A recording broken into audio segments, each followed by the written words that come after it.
이번에는 그 크라운입니다.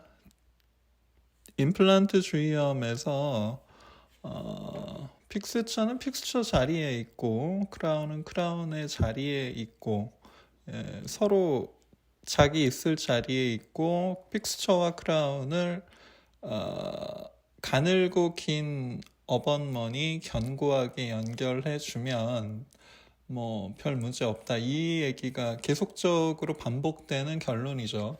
픽스처와 어번머니 뭐 생물학적으로 기계적으로 안정적이어야 한다는 건 뭐 당연한 거겠죠. 크라운 크라운은 미래의 잇몸에 맞춰서 만드는 게 제일 좋아요. 근데 미래의 잇몸이 어떻게 될지를 좀 이렇게 계속 관심을 가지고 계속적으로 관찰을 해야 미래의 잇몸을 좀 더 정확하게 예측할 수 있겠죠. 그래서 저는 임플란트 진료에서 제일 중요한 게 관찰력이라고 생각합니다. 그러니까 자기가 어떤 선택을 해서 나중에 1년, 2년, 3년, 5년, 10년 이렇게 결과를 살펴보고, 이렇게 하면 안 되겠다라고 느낄 줄 아는 관찰력. 그러니까 나는 제대로 했으니까 별일 없겠지라고 생각하면 안 보여요. 근데 이게 간만에 오는 환자분들을 보면서, 물론 뭐 증상이 있는 경우도 있겠지만 증상을 환자가 못 느끼는데 상당히 나빠지는 경우도 있거든요. 그래서 미래의 잇몸을 예측하는 게 제일 핵심 아닌가. 이 보철 임플란트를 뭐 이렇게 치료를 했죠. 근데 이게 아래쪽이 글쎄요, 한 뭐 적어도 10몇 년은 지난 거예요. 근데 뭐 지금도 큰 탈은 없는데, 근데 가만히 보면 미래의 잇몸을 예측하지 않고 그냥 그때 보이는 잇몸에 그냥 맞춰서 보철을 만들면 이런 식으로 만들어지거든요. 근데 우리가 뼈도 잇몸도 레벨링이 되죠. 뼈도 잇몸도 결국은 이렇게 특정 부위가 이렇게 내려가고 뭐 이런 경우가 별로 없죠. 보통은 이제 평평해지죠. 근데 그냥 그때 잇몸에 그냥 아무 생각 없이 맞춰서 만드니까 이런 식으로 높이가 좀 잘 안 맞죠. 이런 것들이 나중에 보면은 결과가 좀 미흡한 경우가 많더라고요. 그러니까 물론 뭐 지금도 잘 쓰고 있는데 거의 한 20년 가까이 된 것 같아요. 근데 반성의 여지가 많다는 얘기죠.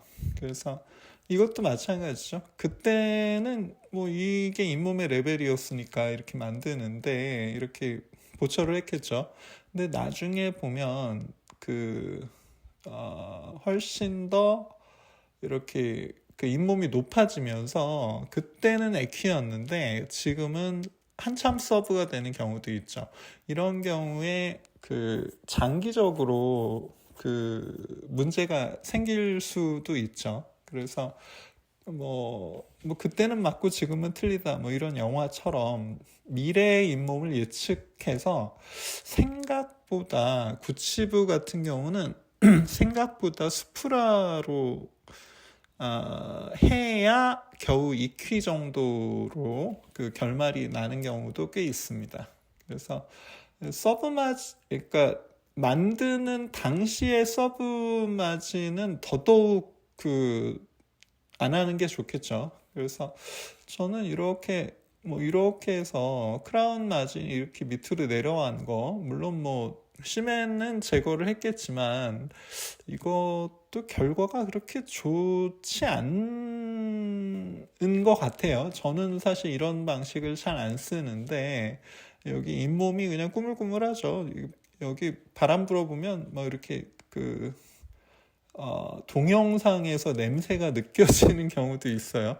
그래서 이렇게 그 뭐 전치부니까 수프라까지는 못해도 그래도 거의 그 뭐 약간 수프라에 맞추는 경우도 있어요. 전치부도.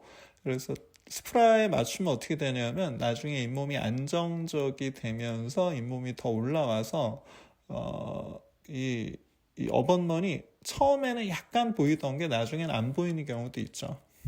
그래서 지금 이 기성어벗으로 그냥 만든 거거든요. 근데 요게 이제 그 비포고 링크 어벗이라고 그러나요? 근데 뭐 어쨌든 저 밑에 마진이 가 있는 거 아무리 시멘을 제거하고 깨끗하게 처리해서 체결을 다시 해도 좀 안 좋은 것 같아요. 그래서 그냥 어쨌든 마진은 그 될수록 그 수프라 또는 에퀴 또는 심하지 않은 서브로 정리하는 게 좋다 이거죠. 그래서 이게 그 제거했던 어번머니예요. 그래서 뭐 저는 이런 걸 별로 안 좋아합니다. 그러니까 좀 잇몸이 때깔이 좀 다르죠. 여기 이렇게 뭐가 이렇게 꾸물꾸물 올라오는 이런 거 정말 싫어합니다. 뭐 여기도 뭐 이렇게 프랙처 된 거라서 얼른 빼고 발직을 하고 이렇게 결과를 보는데 물론 이렇게 그 서브라 해서 무조건 다 탈이 나는 건 아니죠. 그 세상에 그 100%는 없잖아요.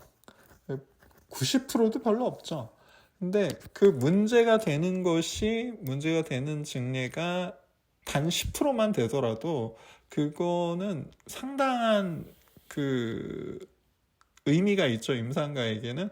예를 들어 환자를 1000명을 봤는데 그 중에 10%다. 그럼 100명의 뒷감당을 해야 되잖아요. 그래서 뭐 서브여도 아무 문제 없는데 라고 정말로 그렇게 생각한다면 뭐 상관없는데 근데 보통 자세히 관찰을 해보면 그 구치부의 서브 마진은 결과가 별로 좋지가 않죠. 그래서 플라그 관리는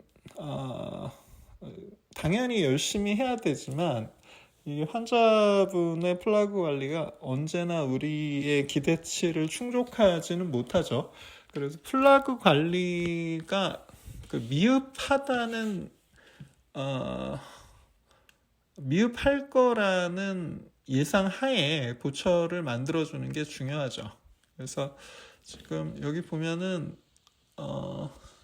그렇게까지 플라그 관리가 뛰어나지는 않은데 그 구치부의 수프라 마진으로 만들었던 것 같아요. 옛날에. 그래서 이 초점이 잘 안 맞네. 그래서 여기 보면은 뭐 그 각화치은도 그렇게까지 충분하지는 않고 뭐 상태가 뭐 그냥 평범하죠. 근데 이게 수프라 마진으로 만들어져서 별 문제가 없어요. 그래서 저는 그러니까 이런 것들이 뭐 그런 걸 생각하지 않습니까? 우리는 사진을 찍어 봤을 때 현면, 설면, 교환면에서 봤을 때 그냥 자연치아에 거의 버금가는 그런 신미성을 원할 때가 많죠. 근데 현실은 이렇게 수프라 마진으로 만들고 이렇게 보철을 만들면 그렇게까지 신미성을 충족하기는 어렵죠. 근데 구치부에서 이 신미성이 그렇게 중요하냐 이거죠. 그래서 금방 전에 케이스인데 이렇게 해서 기성어벗을 연결하고 수프라 마진으로 해서 보철을 만들고 이게 아마 예전에 대선배님께서 만드신 보철인데 지금 글쎄요 이게 적어도 20년은 넘었을 거예요. 그래서 아무 문제 없이 잘 쓰고 있죠. 구치부에서 롱텀하게 좋은 결과를 얻으려면 그때 당시로서는 굉장히 혁신적이죠. 왜냐하면 3.5, 직경 3.5를 구치부에서 사용을 했으니까 이게 아마 3.5일 거고요. 이거는 3.5인지 4.0인지 모르겠고, 이건 덴티움 3.8 같아요. 근데 이런 식으로 해서 그때 당시에도 20년 전에도 3.5를 구치부에서 사용한 그런 증리죠. 그래서 마진을 자유롭게 두는 뭐 이런 경우도 있죠. 뭐 MS처럼 원바디에서 이 마진을 여기에 꼭 두지 않죠. 그냥 잇몸이 드러난 그 부분에 그냥 딱 해서 이런 식으로 자유롭게 마진을 만드는, 스캔이 나온 그 부분까지만 자유롭게 보철을 만드는 게 훨씬 결과가 좋죠. 구치부에서도 그런 어벗을 쓰시는 경우도 있죠. 저는 그렇게까지 뭐 문제는 없을 거라고 생각해요. 그래서 뭐 이렇게 하악 전치에서 실제로 원바디가 아니면은 이 하악 전치하고 디멘션이 잘 안 맞죠. 그래서 원바디로 이렇게 해서 그냥 보이는 데까지만 본을 떠서 보철을 만드는 게 훨씬 좋죠. 무리하게 밑으로 내려가면 정말 안 좋죠. 그거를 느껴보신 분들이 있을 겁니다. 캐드캠 어벗은, 저는 캐드캠 어벗 중에 서드 파티는 좀 아주 검증된 회사가 아니면 웬만하면 안 쓰는 게 좋다고 생각합니다. 그래서 저는 그냥 그 회사에서 나오는 정품 한 봉을 가지고 가공을 해서 만드는 편이에요. 이런 것들, 서드파티, 꽤 유명한 서드파티 중에서도 정말 아닌, 품질이 영 아닌 경우가 꽤 있죠. 그런 것들은 그냥 과감하게 제거하고, 새로, 그 회사 정품으로 만들어주는 게 맞다고 생각해요. 그래서 이거는 제가 아마 이거는 원바디로 했던 것 같아요. 정품 한 봉, 너넥스 정품 한 봉으로 크라운까지 밀링하는 뭐 이런 거 있잖아요. 그런 구치부에서, 특히 구치부 7번에서 크라운 마진에 의한 잇몸 자극, 뭐 이런 플라그 어큐뮬레이션을 피하기 위해서 이렇게 원바디로 만드는 경우가 종종 있죠. 특히 7번 같은 경우는 디스탈 쪽의 잇몸이 어떤 식으로 리모델링 되고 얼마나 위로 올라오고 뭐 이런 거 예상이 안 될 때가 있거든요. 그래서 크라운 마진이 아니라 그냥 어벗과 크라운을 그냥 원바디로 만들어서 그렇게 하는 경우도 있습니다. 크라운 어벗 계면이 없다면 뭐 좋겠죠. 자극이 덜 되니까. 그래서 지금 이 케이스는 예전에 타치과에서 이렇게 임플란트가 심겼는데 공간이 부족하니까 이걸 뭐라 그러죠? 원피스 어벗으로, 솔리드처럼 원피스 어벗으로 체결을 해서 이 사이에 가까우니까 그랬겠죠? 그래서 원피스 어벗으로 해서 이렇게 보철물을 이 상태에서 이제 본을 떠서 만들었겠죠? 근데 자꾸 빠지는 거예요. 그래서 어떻게 할까를, 환자분께서 이제 오셔서 어떻게 할까를 고민을 했는데,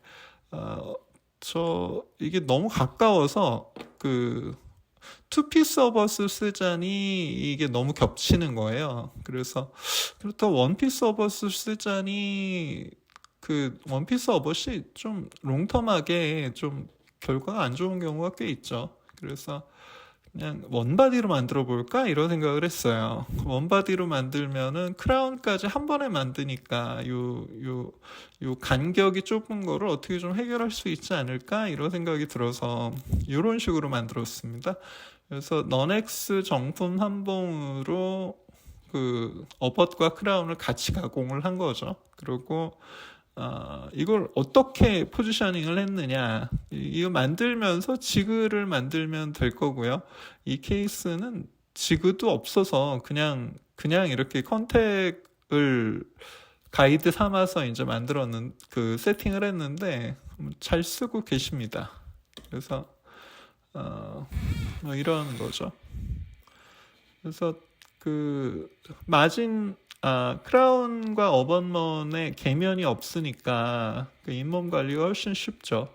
그리고 실제로 이런 거는 그 포지셔닝 하기가 그렇게 어려운 게 아니에요. 그래서 그 환자가 뭐 이렇게 완벽하게 닦고 뭐 이러는 건 아닌데 여기 음식물도 껴 있고 뭐 그렇죠. 그래서 치실 잘 쓰라고 이제 잔소리하고 뭐 이러는데 어쨌든 그냥 뭐 그럭저럭 그 쓸만한 그런 결과. 그래서 뭐 보통 이렇죠. 이렇게 해서 뭐 원바디로 어번먼과 크라운을 그래서 뭐 이런 식으로 해줍니다. 그래서 이거는 뒤쪽에 특히 하악 7번의 잇몸이 뒤쪽에 이렇게 쫙 올라오는 경우가 꽤 있죠. 그래서 그런 경우에 가끔 이렇게 쓰게 되는 것 같아요. 이 시멘틀리스 보철은 요즘 이렇게 많이 나오죠. 그래서 근데 이 시멘틀리스 보철은 자기가 아주 자신 있지 않는 한 아직은 좀 보수적으로 접근해야 되는 것 같아요. 그래서 시멘틀리스 보철 뭐 여러 개가 있는데 다들 자기 회사의 장점을 광고하죠. 자기 회사의 장점을 내세우는데 실제로 보면은